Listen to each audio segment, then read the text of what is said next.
Walking alone is a way to ease your mind. But what would you do about the shadows that lurk behind? Don't be afraid of the dark, for this is Tales from Around the Campfire. What is going on, everyone? Welcome back to, of course, Tales from Around the Campfire. How are you guys? Hopefully, you guys are having a really great day today. Listen, it is episode, what is this, 8? Right? Oh, man. 8 episode season is about to come to an end. Oh my goodness. Listen, so far I've been having a lot of fun reading ghost stories, right? And well, it's just amazing, it's just amazing. But yeah, so we're still gonna be here in the website thoughtcatalog.com with the 100 plus ghost stories, right? Um, and yesterday we read some pretty interesting ones, and today we are gonna continue with this website, and I think, probably probably in 2 days, I'll probably read some creepy pasta. But since you know how long they are, probably it's gonna be like one creepy pasta per episode. But it depends on how long it is, so who knows. So, without further ado, let's begin with our first tale, and it's called "The Ghost in Grandma's House." My grandma lives in a very beautiful old house in New Jersey. It's pre-Civil War and was built around 1820, if my memory serves me correct. For some years, my grandpa would tell stories to me and my cousin about the ghost that lives in there, and my dad would always get very mad at him because he didn't want us to be scared. Now, my dad is a former Marine of 12 years. There's not much that scares him. It's been to some pretty bad. He's been to some pretty bad places and been done some dangerous things, but he refused to be in the house alone. If everyone goes out to get pizza, he won't stay at the house, even if will only be gone for 20 minutes. I have never seen the ghost myself, but of course this gives me the creeps. However, there's a few people in my family who have. One night, my grandpa, who had a very bad vision, was walking up the stairs. He said he was startled by something, and he realized he was actually inside the ghost, as in he had walked straight through her. The ghost seemed startled too and ran away.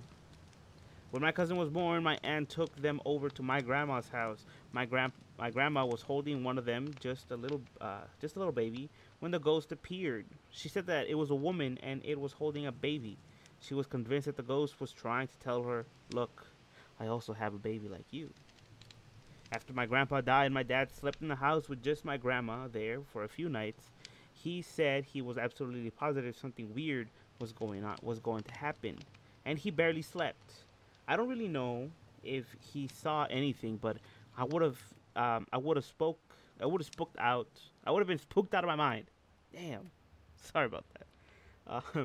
My aunt forgot her keys or something one night and one time and had to run back to the house alone. She saw a face peering out the window, even though nobody was home. It was that of a woman, just like what my grandma had seen. There's a man sleeping there. This happened to a friend of mine. She told me about it a year ago or so. We'll call her Minji. Minji is in her late 20s and works as an English tutor in South Korea. One evening a few years ago, she was tutoring a high school boy. They were studying pretty late, and the buses stopped running. Being a long way from his house, the boy asked if he could crash on her floor overnight and get the first bus the next morning. Minji was very reluctant because inviting a teenage male student to stay the night didn't sound like a great idea. But he was begging her, and eventually she relented. They went back to her one-room apartment, and she got into bed while he laid a blanket out on the floor, and they both fell asleep. A few hours later, at maybe 2 a.m., the boy wakes Minji up. "I'm really hungry," he said. "Let's go get some food." Minji opened her eyes and looked at him in disbelief. "Food? Now? It's 2 a.m. Go back to bed." But the student insists, "No, I'm hungry. Let's eat something now." She tells him that there's some ramen in the kitchen and he can fix himself some. This doesn't satisfy him. he doesn't want ramen. There's a 24-hour place that just down the road. Let's go there. Eventually, after several minutes of persuasion, the boy gets Minji to come with him to a restaurant. They leave the apartment and head out. As soon as they were on the street, the boy turns to Minji and said, "I'm not hungry. I woke up in the middle of the night and looked under your bed. There's a man sleeping there." They call the police and discover that a homeless man had been living in Minji's apartment, sleeping under her bed for over 2 months. The boy only saw him because he was lying on the floor, so he had a clear view under the bed. The police arrested the man, and thankfully, there were no other issues. But that's by far the creepiest thing that's ever happened to anyone I know. I didn't sleep a wink that night. My friend and I were going to a party a few hours out of town, so we decided to stay at her family's holiday house about an hour south of the party. Now, 3 hours from home. We arrived mid-afternoon, and it was winter in a holiday town, so the area was completely empty. No other cars in the street. When we left the party, I spent a moment deciding whether to pull the gate all the way closed. I had some troubles opening it earlier when we arrived, and if we were getting home late, I didn't want to be stuck outside. I decided to shut it for security. Party was great. We got back to the house around 12:30 and the gate was open. I immediately felt an edge because not only did I know I locked it, but I knew it couldn't just blow open in the wind. But I didn't want to make a big deal, so I was vague when my friend asked if I shut it.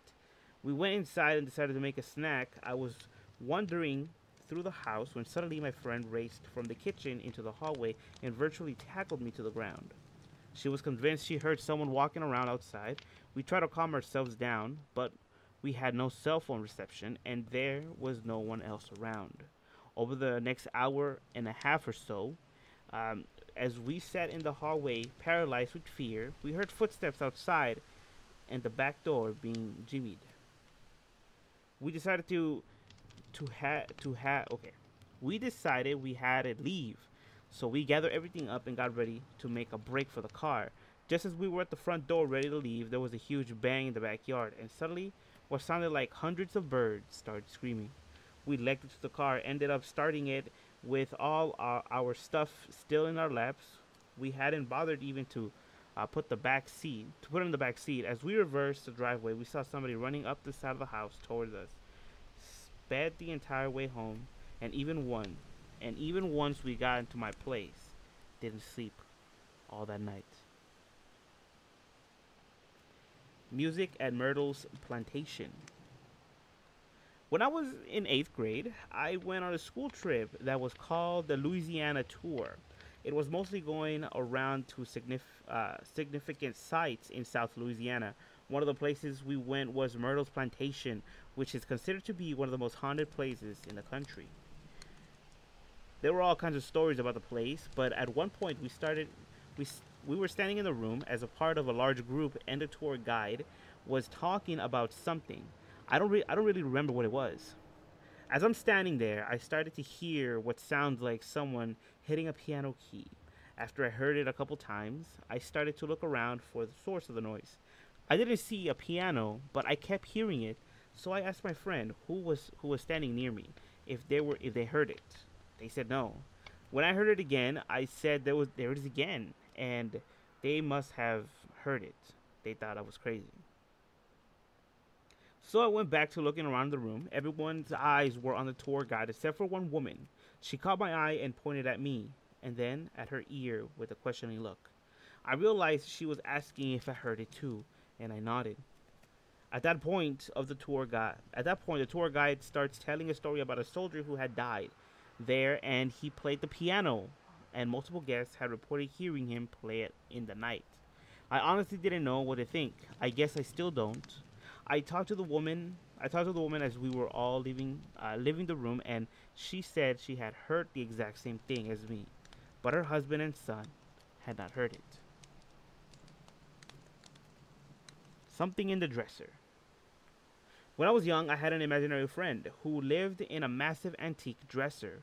We'd chill out and vividly remember him telling me stories, although I have absolutely no recollection of what they actually were.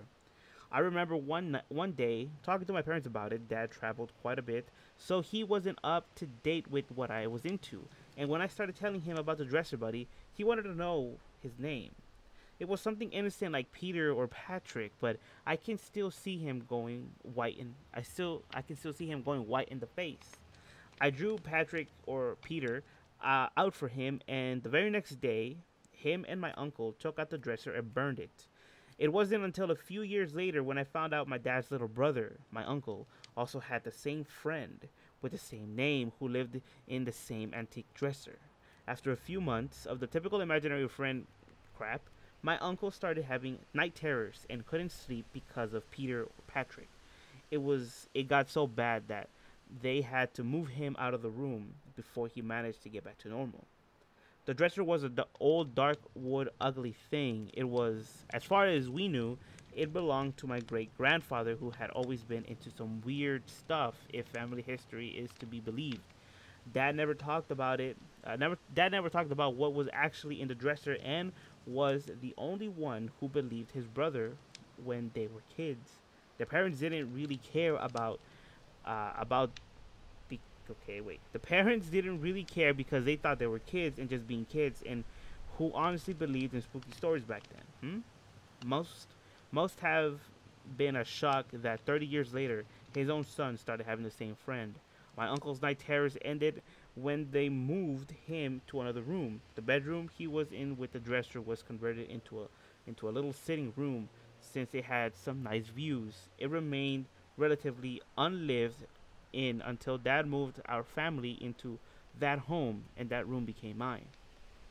I haven't seen my uncle in 14 years now. Don't really speak to him since he is on the other end of the world. Afraid to bring something like this up since I knew he struggles with depression and alcoholism, so I would hate to add stuff to his plate. To everyone, to everyone asking what he looked like, I remember tiny old man, not like old man tiny, but kid-sized tiny. He had very large hands, long fingers, which in turn led to how I draw people even today. Hands always come out longer and larger than than what they would normally be. Smelled of wood, mothballs, and old clothes, and that I knew is mold. Margaret tries to adopt. My son was about 3. He had an imaginary friend in his room who he used to talk to all the time. He would tell us stories about things she would tell him and would hear him chatter to her at bedtime. We thought it was pretty cute.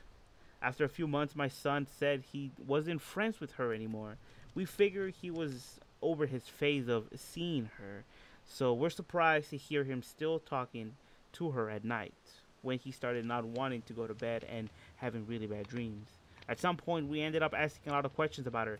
He would assume she was a little girl, but she was apparently 47.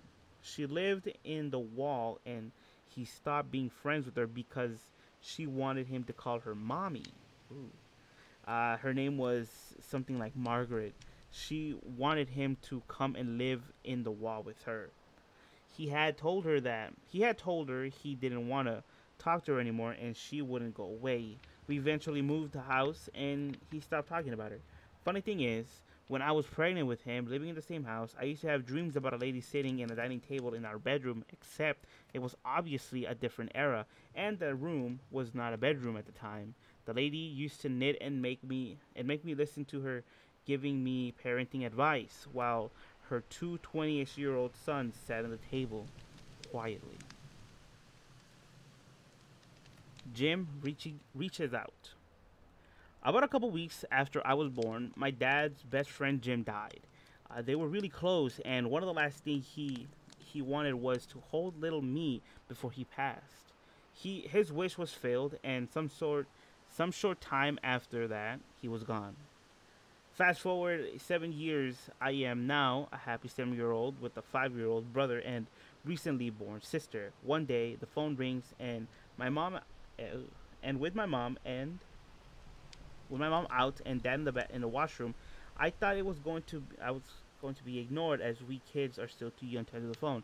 No call display. We didn't know if they were a stranger or not. But my brother broke the rules and answered, "Hello." At this point, my dad is out of the washroom and is asking my brother to hand him the phone. He ignores him and keeps listening to whoever's speaking. Before my dad could ask a second time, my brother hangs up, looks up at him and says, "Jim says hi, and he misses you." Then goes back to playing. The look of shock my dad had is what I remember most about this. Pen pals. I was once featured in a St. Jude Survivors newsletter when I was about 5 years old in the early 90s. The newsletters went out across the country and apparently onto Canada. There was this guy named Mitchell that called my family up out of the blue because he had read my cancer survival story. He lived somewhere in Canada and claimed to be this big time Christian, and wanted to talk to me and talk to me about God and prayer. My mom let him talk to me for whatever reason, and the guy actually just wanted to talk to me about ALF. This Canadian dude named Mitchell was obsessed with ALF and somehow got a hold of our mailing address and sent a ton of ALF merchandise, coloring books, pencils, ALF everything. For some reason, my parents let him talk to me whenever he would call because they bought into his God stuff and like how he sent me ALF crap. I don't know what that means, actually. I don't know what ALF stands for. This went on off for about a year until he asked me if I had ever heard of John Wayne Gacy. Gacy? I don't know.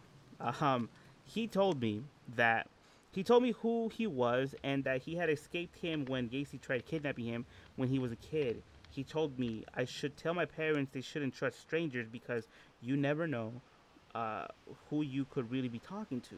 I remember he didn't sound menacing when he said it, just matter of fact. Of course, my parents freaked out when I told them that, and they changed numbers and called the police. They never really did anything since the guy lived in Canada, by all the accounts, and hadn't really threatened me. Also, keep in mind, Mitchell somehow had our mailing address and knew exactly where we lived. He had plans on moving soon anyway, though.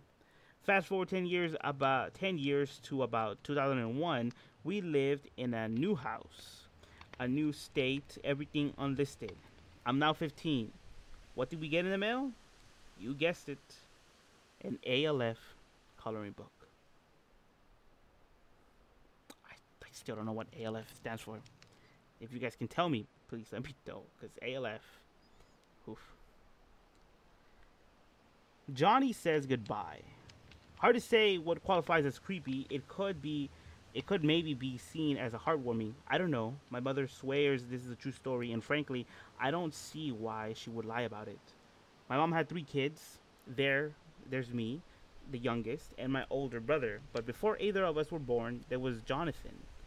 He was a sweet little blonde boy with big blue eyes, known for accidentally repeating dad's swears in church. Wholesome kid, great in school, active outside. When he was almost 6, he was riding the bike and fell and hit his head on the rock. Oof. He got up and said he felt fine. My mom found him the next morning in his bed when she tried to wake him up to get to the kindergarten. One pupil dilated and the other not.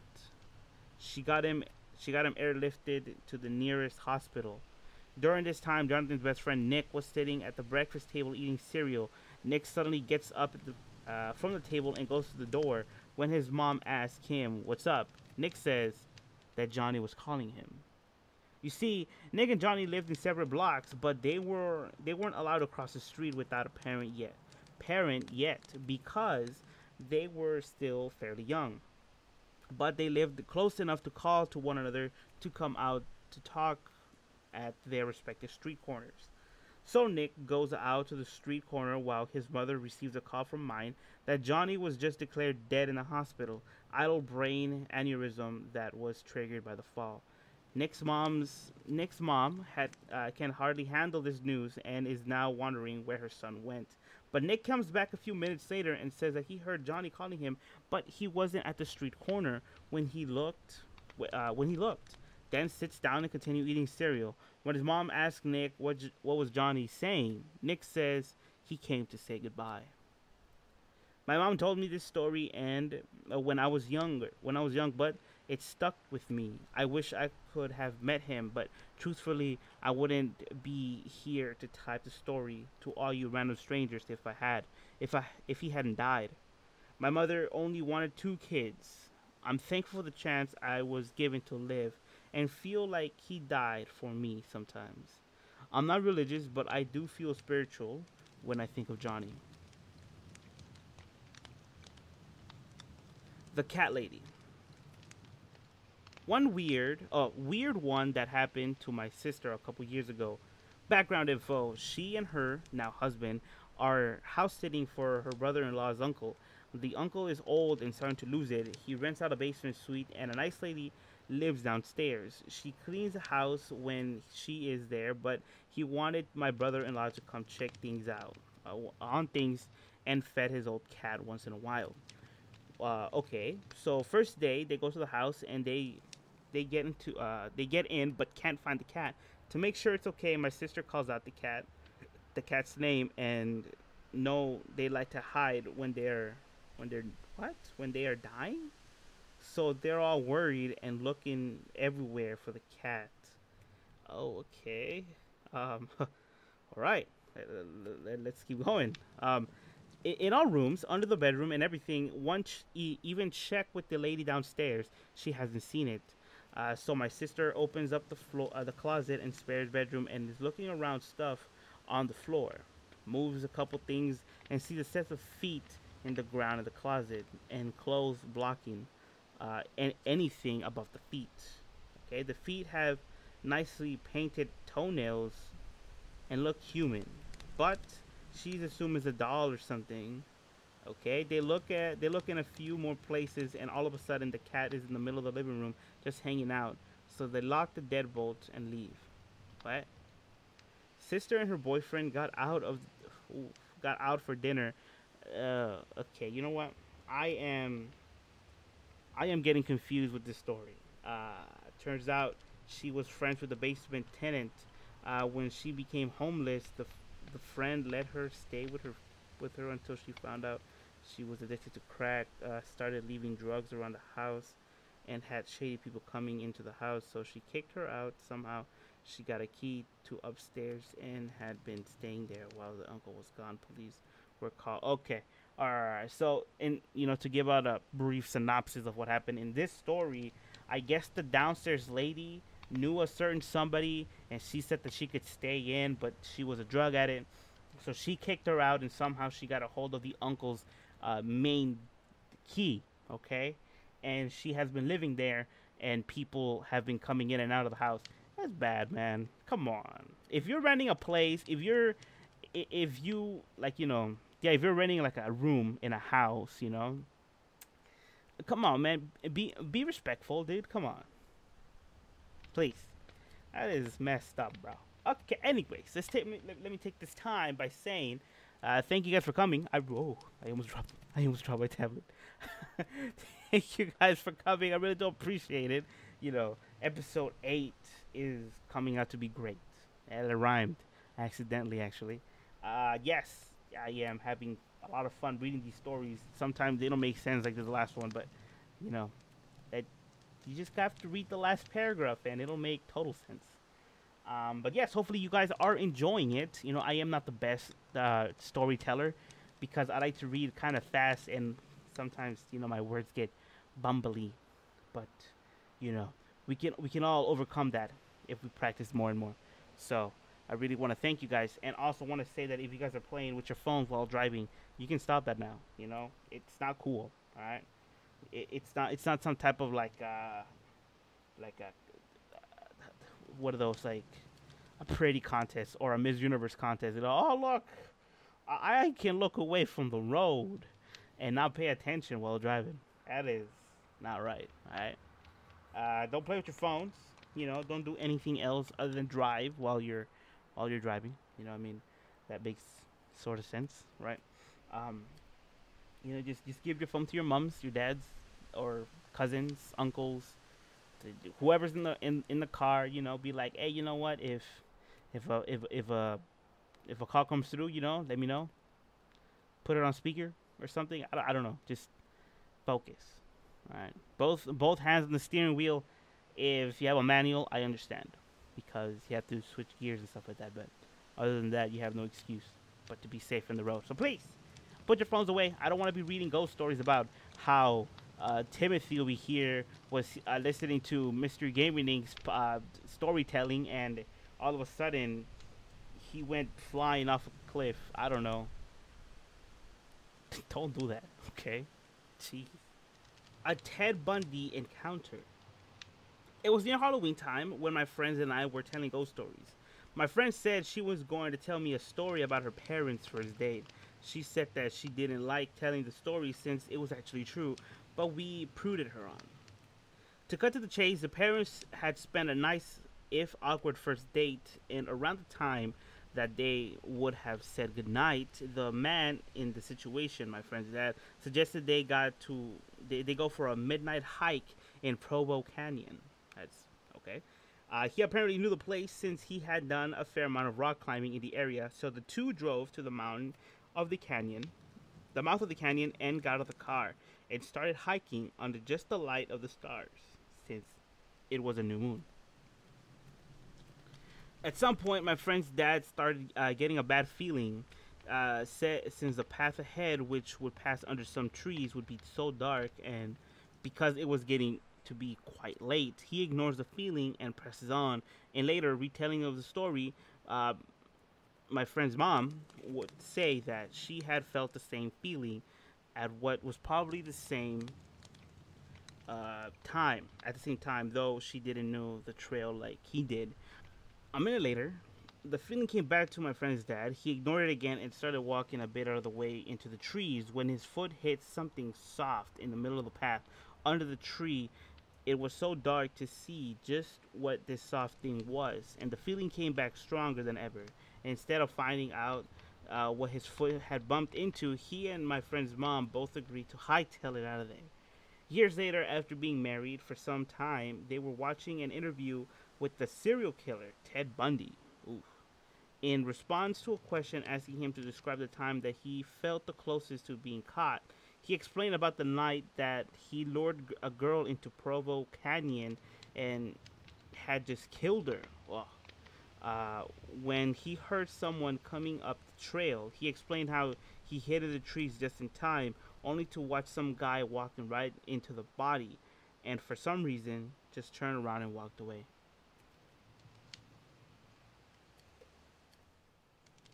A call from the front desk. Before my family and I moved into another state, my father went and visited the area to check on the progress of our new home, which was being built. My father was there for a few days and was staying at some crappy Motel 6 in a shady area of town.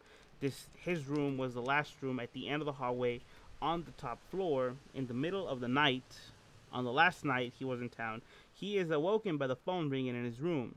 He groggily answers. It was on the front desk and says that something along the lines, "Sorry to wake you, but we've been receiving a couple reports about your room being broken into and some stuff being stolen.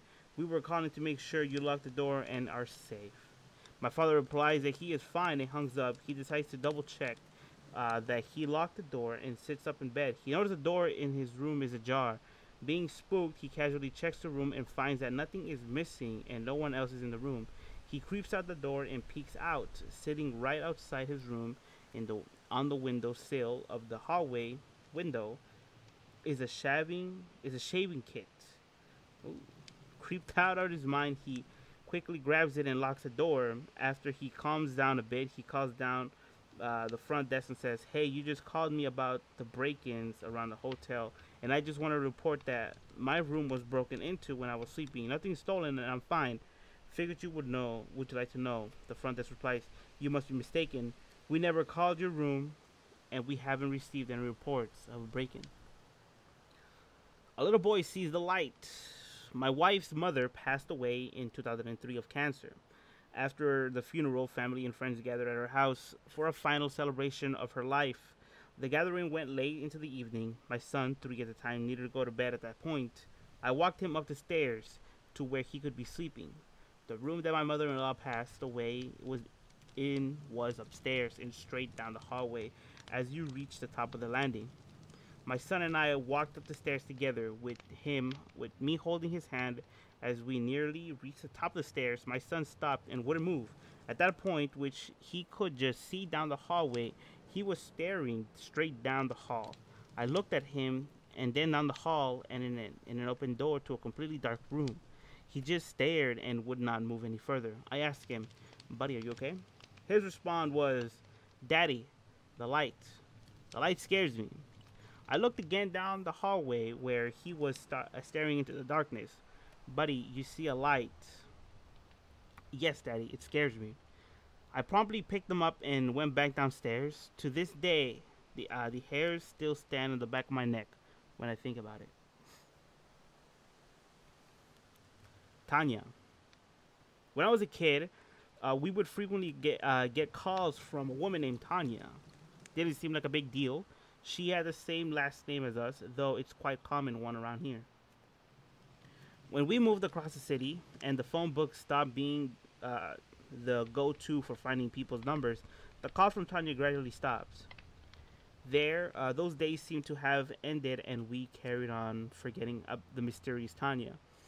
It was about 4 years that she popped up in our lives again. I was driving home from work one afternoon and was greeted by a pretty grizzly car wreck, at the turn of my home. 2 cars had collided and one had wrapped itself around the sign? I don't know what that means, the sign pole or whatever, that had house numbers and directions on it. One of those which was my house number. Several days later, we get a call from the police. They asked if Tanya was at the residence. Her car was found wrapped around a pole and down the street from my home, as she was nowhere to be found in the accident site. Haven't heard anything about her ever since. Demons on the hunt. When I was younger, my family was extremely poor and lived in a very old mobile home and some land on some land my grandpa owned. This piece of land was a very small town, at the middle of nowhere, Texas, and was covered in wood, in the woods. The town itself was your typically small country town where football was king, and there was nothing to do but get drunk or high on the weekends. It was also the type of town, along with it being in the early 90s, where one didn't typically have to worry too much about locking their doors or setting an alarm. Now, our trailer was a 2-bedroom, and my parents, always putting us kids ahead of themselves, slept in the living room on a fold-out couch. My mom was directly connected to it, and my room was directly connected to it, and my sister's room was down the hall, past the kitchen and the bathroom, at the other end of the trailer. One night, after everyone had gone to bed, my dad is woken up by the feeling that there is someone in the room. He looks around a bit and sees a large male figure sitting in the easy chair just feet from the bed. My dad quickly flipped the light switch next to his bed and saw it was a neighbor from down the road named Carter. Carter was known to be a frequent drug user and was often in trouble with the law because of it. My dad asked him what the hell he was doing there and told him to get out, as he responded, "I can't get out. The demons are chasing me and your house is the only safe one." My dad, who I should say is fairly large and terrifying person, responded that if he doesn't get out and get out quickly, that the house would be a lot less safe for him. If I leave, they'll get me. They've been chasing me all night. If they catch me, I'm dead. My dad's response was that there was no demons, but that if he didn't get out of the house, that he'd be a dead man. From what I've been told since I slept this part, my mom also hurled a few threats, and while she may not be big, she was equally as terrifying. I believe it was her anger that finally scared him off. My dad got up and locked the door and watched through the blinds as the carter decided since he couldn't outrun the demons. Okay, the demons he'd steal our old. Okay, wait, hold up, hold up. Let me read. Okay, my dad got up and locked the door and watched through the blinds as Carter decided. As Carter decided, and as a comma, since he couldn't outrun the demons, he'd steal our old beater Suburban that my dad always left the keys in. He drove around for about an hour. He called the police, and it took them about that long to get to us, since the closest police station is about 20 to 30 minutes away. He finally brought it back and was arrested and taken to jail. He was deemed crazy and ended up locked in a mental institution. The scarier part is that 4 years after this, we'd get phone calls where all we'd hear is music that would have lyrics like I'm going to kill you. Okay. These calls lasted for years and followed us from house to house, even though we always had different numbers and would even be in different states. We always thought it was him sending us message. The calls stopped when I was about 12. I later found out that it was around the time that Carter thought the best thing he could do for himself was soak himself in gasoline and set himself afire. What? Okay, hold up. Let me pause it here. I got lost in the middle of that story. I don't know how to explain it. I apologize. Moving on. An evil little crap. My dad used to work in a juvenile detention center in Miami, in the Miami area in the early 70s. He said that there was one inmate that reminded him a lot of a young Hannibal Lecter. He wasn't strong, but he was smart and very persuasive. One day he started a riot in the block of cells just by talking to the other inmates into it. My dad and another guard were set in to check it out and try to calm things down. Everybody in the block was going crazy, banging on the bars, howling and yelling. It was yelling at each other. Everybody except young Hannibal Lecter. He was standing still in the middle of his cell with his arms folded, smiling and muttering the same phrase over and over again quietly.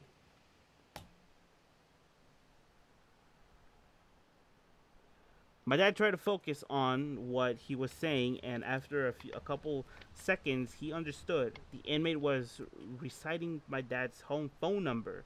Edit. I don't know how he got it.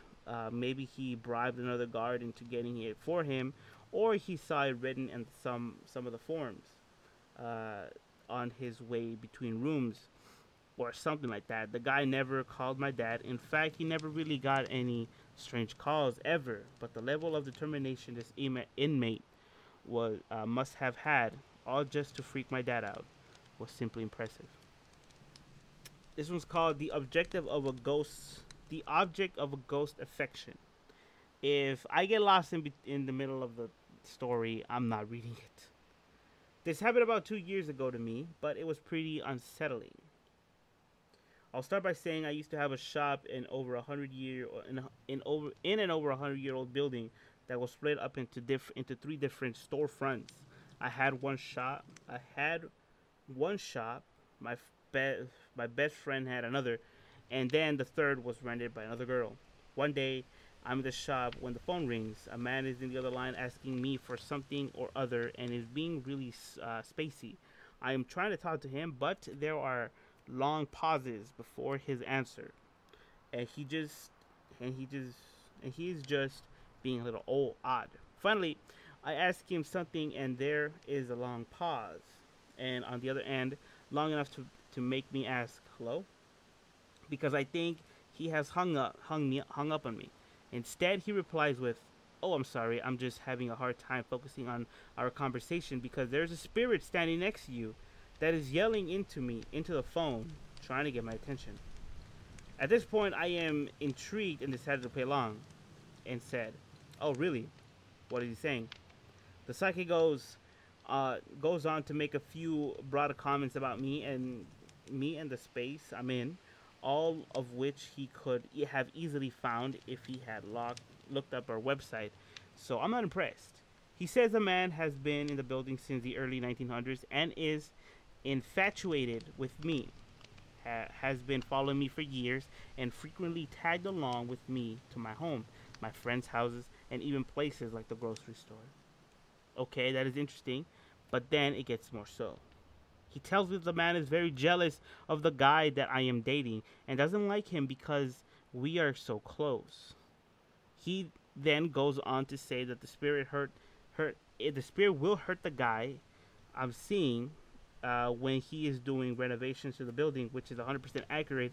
I put the story below, and that he didn't like that he was in his personal space changing it. So that was weird, but the next comment really bothered me. The psychic said, and he is very glad you broke up with that army dude. He really hated him. Now this was weird to me because I had dated a guy about 3 years prior before me and been restationed.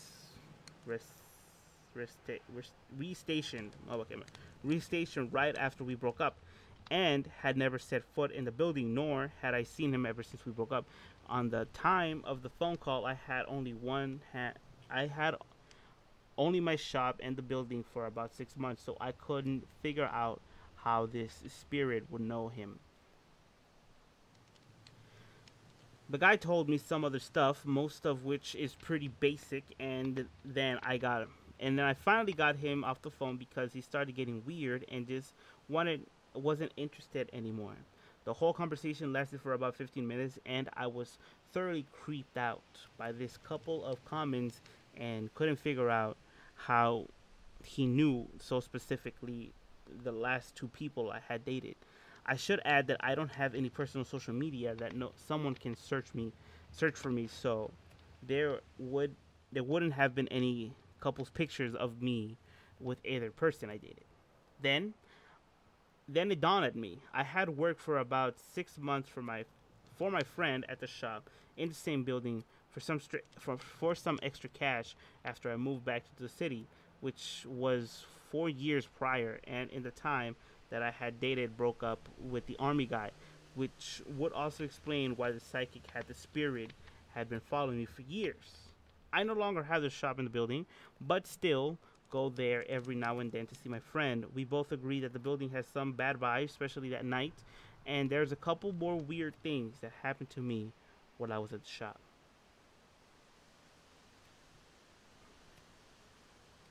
Well, that was interesting. That was very creepy. You know what? We're gonna end it here. Yes, it's not 10. It's not what is it? 20 stories, but all these other stories are kind of long, like the last one that we read about the psychic. And as much as I would love to, I don't want this episode to be any bigger or longer than the rest of them. So, with that being said, and with that being concluded, episode 8 has come to an end. Thank you guys for coming. I really do appreciate it. And if you guys want to follow me on Twitter and Instagram, you can do so. The links will be in the description below.